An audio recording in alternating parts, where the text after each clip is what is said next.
Suasana pagi yang muram, warung gudeg kecil di samping rumah tampak sangat sepi. Tidak ada pembeli, hanya ada satu meja kosong dengan kursi plastik yang sudah usang. Ya Allah, kenapa warungku sekarang sepi banget gini? Biasanya jam segini tuh udah ada yang duduk makan, minta tambah sambal, minta kerupuk, tapi sekarang mejanya kosong semua. Dulu mah aku suka kewalahan sendiri sampai harus manggil si Tuti, tetangga, buat bantu ambilin pesanan.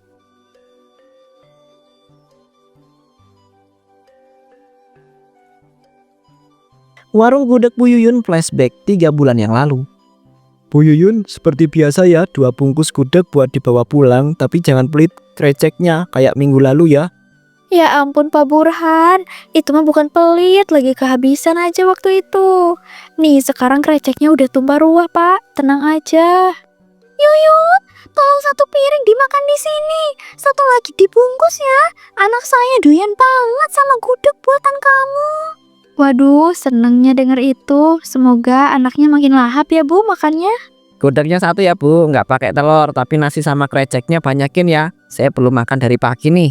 Aduh Mas Tony, kamu mah pelanggan setia. Pasti saya kasih spesial.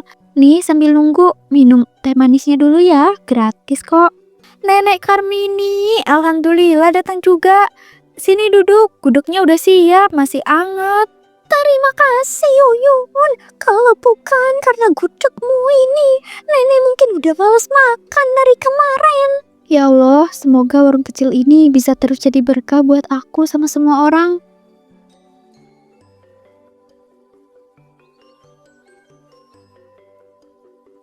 Dulu semua orang datang ke warung ini. Sekarang bahkan suara sendok sama piring aja udah jarang aku denger. Dari arah depan muncul sosok Lilis. Dia tersenyum kecil sambil membawa amplop coklat. Assalamualaikum. Warungnya buka kan? Waalaikumsalam. Lilis, tumben pagi-pagi kesini. Ayo duduk-duduk. Aku cuma sebentar Yun. Ini aku kesini buat balikin uang pinjaman tempo hari itu. Aku tahu belum lama aku minjemnya, tapi sekarang aku udah bisa bayar semuanya.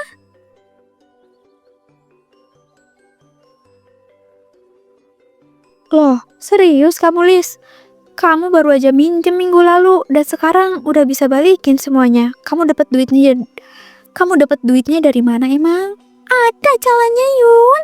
Intinya rezeki itu memang datang dari arah yang tidak disangka-sangka. Tapi kan waktu itu kamu sampai nangis-nangis minta tolong sama aku, Lis.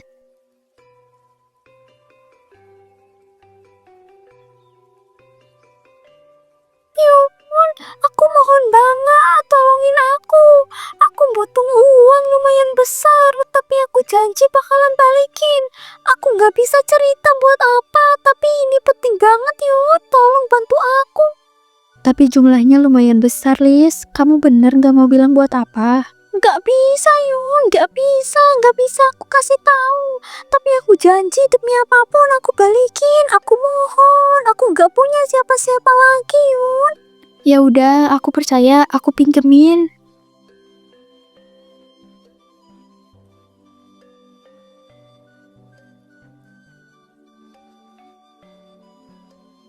Jadi, kamu dapat duit itu dari mana?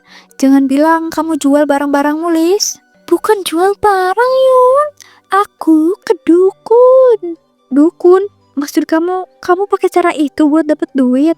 Iya, awalnya juga aku ragu. Tapi ternyata bisa. Duitnya digandain. Asal ikut syaratnya, semuanya lancar. Astagfirullah, Lis. Kamu sadar gak sih itu salah? Itu bukan cara yang baik. Tapi Yun, lihat sendiri deh warung kamu kayak apa. Sepi banget. Kamu juga tadi ngeluh soal itu kan? Gini deh, kalau kamu masih mikir-mikir, ini alamat dukun itu. Kamu simpen aja dulu. Kalau suatu hari kamu pengen coba, tinggal datang aja ke sana. Aku pulang dulu ya Yun. Jaga diri baik-baik. Dan jangan lupa, kesempatan itu gak datang 2 kali.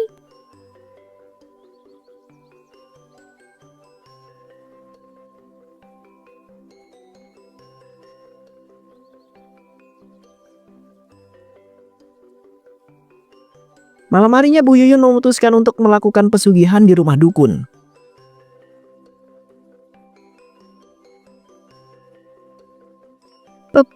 Permisi.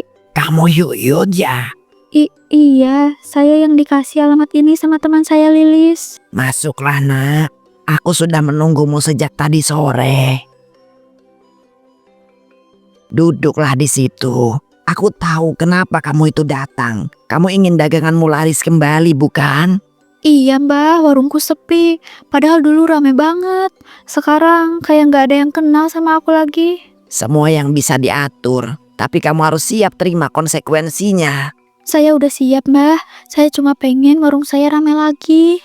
Dukun mulai menggerakkan tangannya ke atas dupa. Dia membaca mantra dalam bahasa yang tak dimengerti. Asap mengalir tebal. Tiba-tiba dari balik asap muncullah totem kecil.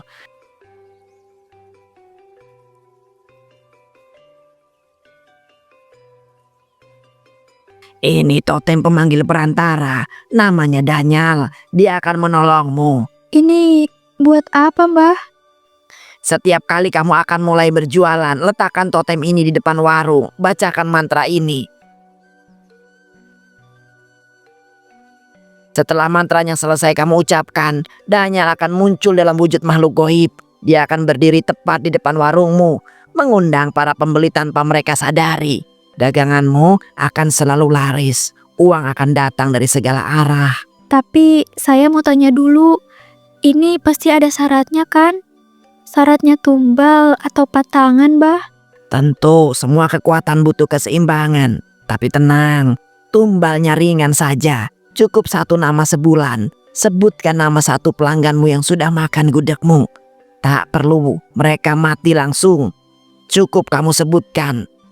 Dan biarkan takdir bekerja. Satu orang setiap bulan. Betul, pantangannya hanya satu. Jangan pernah kau sholat. Sekali kau saja sujud, maka ikatanmu dengan Daniel akan terputus. Dan semua yang kau miliki akan kembali padanya. Baik mbah, saya terima. Simpan totem ini baik-baik. Dan ingat, jangan main-main dengan syaratnya. Kalau kau melanggar, tak ada tempat untuk berlari. Saya ngerti, terima kasih.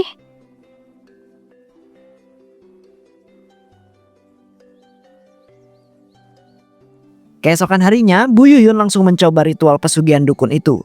Maafin aku cuma pengen warung aku rame lagi. Dia menarik nafas panjang, kemudian ia membuka lipatan kecil berisi mantra. Bu Yuyun mulai membacakan mantra itu secara perlahan. Wajah yang tersembunyi, langkah tanpa suara, hadirkan Daniel ke dunia nyata. Dari gelap datang cahaya palsu, demi dagangan yang tak pernah habis dan uang yang tak pernah putus. Kepulan asap menjadi jalanmu, totem ini kunci panggilanmu. Datanglah, wahai makhluk pemikat rezeki, Daniel, aku memanggilmu. Namun tiba-tiba muncullah sesosok pocong. Itu beneran muncul. Di luar, pocong berdiri tepat di sisi kanan pintu warung, tapi tak satupun orang tampak melihatnya secara langsung. Namun yang terjadi sungguh ajaib. Satu persatu orang mulai mendekat. Bu Yuyun, jualan lagi ya. Tiba-tiba aku pengen banget makan gudeg. Aku juga, baru aja sarapan tapi kayaknya pengen mampir.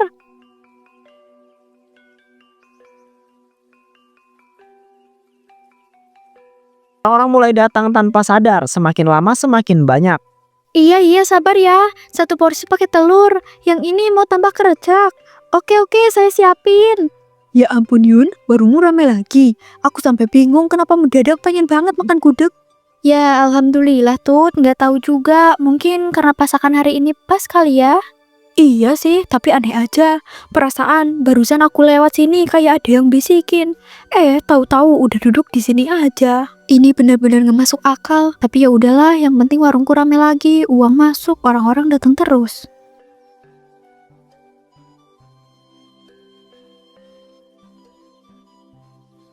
Malam harinya, akhirnya Bu Yuyun senang karena dia mendapat uang yang sangat banyak. Alhamdulillah, uang masuk terus hari ini. Tapi itu tadi dukun bilang apa ya? Namun tiba-tiba muncullah sesosok dukun.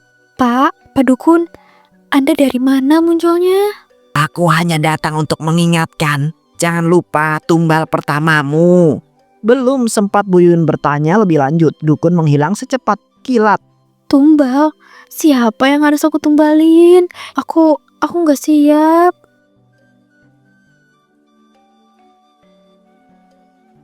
Bu Yuyun duduk lama menggigit ujung jarinya. Namun tiba-tiba dia menoleh ke arah pintu dan terlihat wajah Tuti, tetangga yang tadi pagi datang membeli gudeg. Tapi dia pelanggan pertama aku hari ini dan dia pernah makan gudegku. Daniel, tumbalku Tuti. Bu Tuti sedang duduk.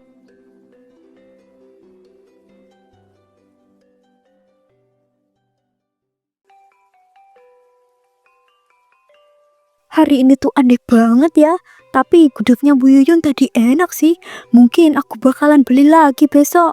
Tiba-tiba sesosok pocong muncul tepat di depan wajahnya. Astagfirullah, siapa itu? Hei, Pocong itu melayang perlahan mendekat. tolong, ada apa ini? Siapa kamu?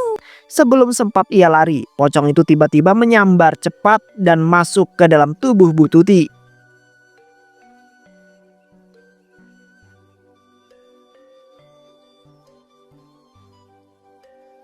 Beberapa bulan kemudian usaha Bu Yuyun semakin ramai. Ini gudegnya kok makin enak ya? Rasanya lebih nendang daripada biasanya. Rahasianya apa sih, Bu? Ah, rahasianya cuma satu kok, Bu. Aku masaknya pakai hati. Kalau hati senang, masakan pun ikutan sedap. Iya sih, tapi serius. Saya dulu sering makan di tempat lain. Sekarang lidah saya tuh kayak nempel banget sama gudeg di sini. Udah gitu, tiap kali makan di sini tuh kayak bikin gitu. Gak tahu kenapa, gak ngerti, tapi enak lah pokoknya. Tapi ibu-ibu teh pada ngerasa nggak sih? Sejak warung ini teh rame ya, perasaan tiap bulan teh ada aja yang meninggal di kampung kita. Saya mada ngeri-ngeri sedep dengernya. Lah iya juga ya, bulan lalu Pak Lurah, bulan ini Bu Rini. Padahal semuanya kelihatan sehat-sehat aja sebelumnya. Lah iya juga ya, bulan lalu Pak Lurah, bulan ini Bu Rini. Padahal semuanya kelihatan sehat-sehat aja sebelumnya. Tapi ya mau gimana lagi, yang namanya ajal kita mana bisa nebak. Bisa datang kapan aja tanpa permisi. Iya Bu, benar sekali. Kalau udah waktunya siapa yang bisa nolak coba. Kita cuma bisa berdoa supaya kita diberi umur panjang dan dijauhkan dari mara bahaya. Ya udah tuh ibu-ibu, jangan ngomongin kematian wae. Bikin merinding saya teh dengernya. Mending nambah satu porsi gudeg lagi tuh ke Bu Yuyun. Yang tadi mah asa kurang gitu, asa kurang puas aku mah. Waduh, seneng banget dengernya ibu-ibu pada doyan nih. Aku tambahin ya kreceknya, lebih banyak nih, pokoknya gratis deh. Ih, makasih pisan Bu Yuyun, mani bager. Pokoknya mah kita doain terus usahanya biar lancar. Tapi beneran ya ini mah ibu-ibu, kita teh harus jaga-jaga. Siapa tahu aja. Hus, kamu ini jangan ngomong sembarangan. Orang hidup itu harus positive thinking. Udah yuk kita makan lagi. Wah, Pak RT, juga mampir ke sini ya? Ya dong, dari kemarin banyak warga ngomongin warung Bu Yuyun yang ramai terus. Saya jadi penasaran juga, katanya gudegnya itu bikin nagih. Wah, kehormatan banget nih Pak RT mampir. Mau cobain gudeg saya, Pak? Ya Bu Yuyun, tolong bikinin saya ya satu porsi yang komplit. Saya itu mau makan di sini aja biar bisa langsung ngerasakan. Siap Pak RT, saya siapin yang paling spesial buat Bapak.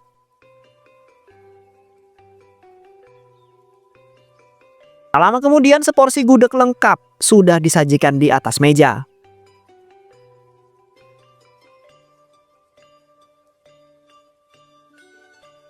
Wah, aromanya enak banget ya, warna gudegnya juga menggoda. Bismillahirrohmanirrohim. Begitu selesai berdoa dan membuka mata, ekspresi wajah Pak RT berubah dengan sangat drastis. Matanya membelalak, dia menatap isi piringnya dengan sangat ngeri. Tampak isi piring kemudian berubah, nasi berwarna kehijauan, gudeg beraroma busuk, dan potongan krecek penuh belatung menggeliat. Bu Yuyun, ini ada apa maksudnya? Saya tuh gak bisa makan ini menjijikkan. Hah? Maksud Bapak gimana? Kan saya udah siapin seperti biasa, Pak. Lihat nih, ini gudeg atau tempat sampah? Anda belatung, kreceknya busuk, nasinya bau. Saya tuh bisa muntah kalau terus melihat seperti ini. Tapi Pak, semua bahan yang saya pakai bahan seger, Pak. Gak ada yang aneh. Pelanggan lain juga makan dan gak ada masalah kok. Ibu, maaf ya, boleh lihat ke piring Pak RT. Bapak bilang ada yang aneh. Loh, saya nggak lihat yang aneh, Bu.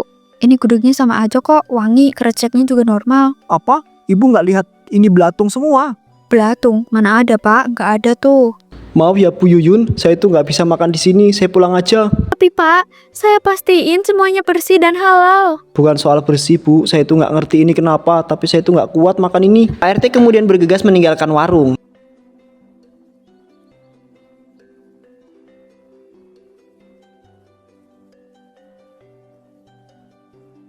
Malam harinya Bu Yuyun khawatir dengan Pak RT yang sudah mengetahui rahasia. Bu Yuyun mulai khawatir. Banyak banget hari ini. Tapi Pak RT tadi siang ngelihat hal lain. Dia bisa ngebongkar semuanya. Aku nggak bisa ambil resiko. Bu Yuyun menatap totem. Dia mengambil secari kain mantra, kemudian membacanya sambil memegang totem erat-erat. Daniel, penuntut jiwa. Daniel, penjaga rejeki. Aku memanggil engkau malam ini. Datanglah sekarang juga. Pocong tiba-tiba muncul. Daniel, aku punya permintaan.